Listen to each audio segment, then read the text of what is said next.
This video is a follow-up to my blind taste test video, and in that video I posed a bit of a challenge to you.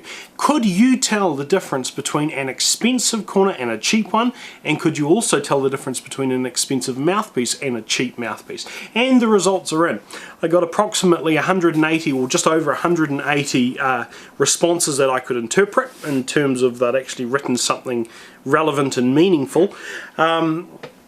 And it's quite interesting to note some of the results. So I'll show this little graph up on screen here, and this shows the answers, the correct answers that we got. If I look at these results, the most popular results are not actually correct.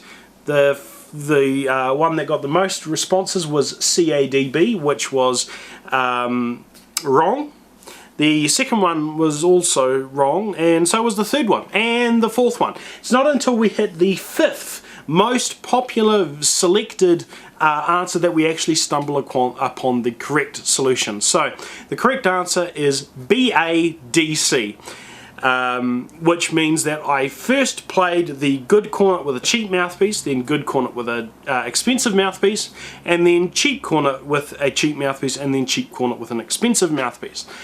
So the fifth most popular guessed answer was the correct one. However, I noticed right next to it in sixth place we've got something that is very close. Sixth place we have BACD, which was the good cornet was correct, and the cheap cornet, they just had the two mouthpiece selections around the wrong way, which is quite interesting, because if we add those two results together, then we get a majority, which is quite nice to see. However, it's all largely meaningless, because the difference between a good cornet and a cheap cornet, or a good cornet and a mouthpiece, is more about the experience of the player as opposed to the experience of the listener.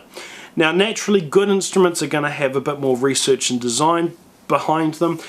You expect their intonation to be better, you expect their tuning to be a little bit better, and things like that. However, the biggest differences between a cornet and a cornet that costs 10 times as much is to do with the experience when you're playing that instrument. See, when I play the cheap cornet, it feels like I've got a solid lump of metal in front of my face. Whereas when I play the good cornet, I can feel the instrument is actually involved with the sound making process. It resonates more freely. You can feel that something's actually happening between your lips and the end of the bell. And that's sort of where the character of a brand comes in.